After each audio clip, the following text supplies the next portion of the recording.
तर मारकुट्या म्हात्रेची पुन्हा जेलवारी पाहायला मिळणार आहे। म्हात्रेला सरेंडर करण्यासाठी फक्त 3 तास उरलेले आहेत। मारकुट्या रमेश म्हात्रे शरण जाणार का हे देखील पाहावं लागणार आहे।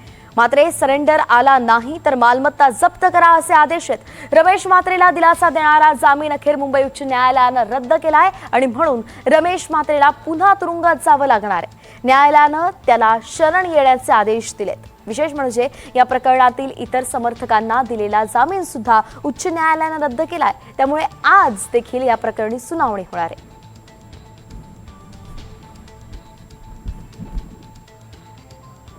आपले प्रतिनिधी अक्षय कुडकेलवार आपल्यासोबत जोडले गेले आहेत। अक्षय, केवळ 3 तास बाकी आहेत आणि आता हालचाली घडताना पाहायला मिळत आहेत। नेमकं काय सुरू आहे डोंबिवलीमध्ये?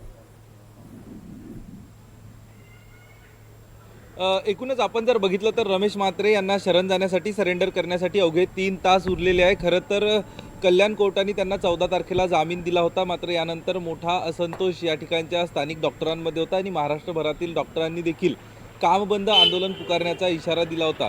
खरं तर एकीकडे हे सगळं सुरू असताना दुसरीकडे या गंभीर प्रकरणाची दखल स्वतः उच्च न्यायालयाने घेतली। उच्च न्यायालयाचे सध्याचे प्रभारी मुख्य न्यायाधीश जे आहेत रवींद्र घुगे आणि त्यासोबतच गौतम अंखड यांच्या दालनामध्ये काल एक सुनावणी पार पडली त्यांच्या खंडपीठासमोर आणि विशेष म्हणजे सुओ मोटो स्वतःहून या सगळ्या प्रकरणाची गंभीर दखल न्यायालयाने घेतली होती आणि न्यायालयाने काल सकाळी पोलिसांना बोलावून घेतलं, पोलिसांना त्यांचं म्हणणं मांडण्यासाठी संधी दिली आणि त्यानंतर न्यायालयाने स्पष्ट आदेश दिले की उद्या 5 वाजेपर्यंत या हा जो प्रमुख आरोपी आहे या मारहाण प्रकरणातला डॉक्टर मारहाण प्रकरणातला रमेश म्हात्रे यांनी शरण यावं।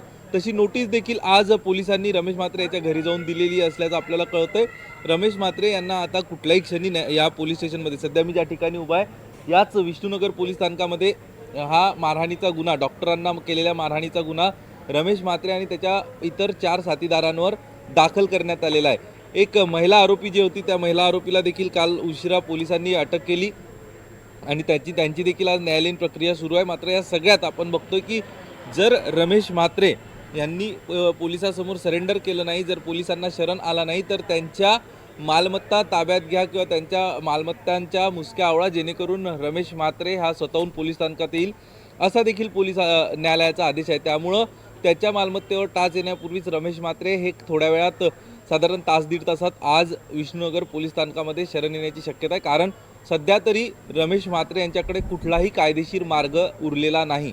न्यायालयाने हा आदेश देत असताना कल्याण मॅजिस्ट्रेट कोर्टाने जो आदेश दिला होता, ज्या प्रकारे जामीन मंजूर केला होता त्याबाबत देखील आश्चर्य व्यक्त केलं आणि कल्याण मॅजिस्ट्रेट कोर्टाने कशा पद्धतीने हा जामीन दिला याबाबत देखील कालच्या सुनावणीवेळी चर्चा झाली आणि तो जामीन जो आहे तो चुकीचा ठरवत उच्च न्यायालयाने स्वतः या सगळ्या प्रकरणाची दखल घेतलेली आहे आणि त्यामुळं आता पुन्हा एकदा उच्च न्यायालयात जायचं आणि अटकपूर्व जामीनसाठी अर्ज करण्याचा हा मार्ग देखील त्यांचा बंद झालेला आहे। कारण स्वतः उच्च न्यायालयानेच तुम्ही शरण व्हा हे आदेश दिलेले आहे। त्यामुळं रमेश म्हात्रे यांची तुरुंगात रवानगी हे निश्चित आहे।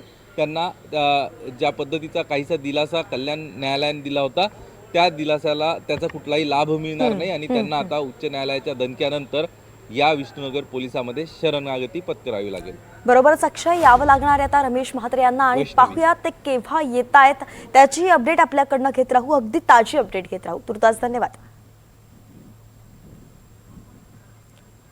तर डोंबिवली डॉक्टर नर्स मारहाण प्रकरणात पोलिसांनी आता 5वी अटक केलेली आहे। महिला आरोपी साधना करांडे यांना पोलिसांनी अटक केलेली आहे। साधना करांडे या पीडित रुग्ण महिलेची आई आहे। त्यांची मोठी मुलगी गरोदर होती।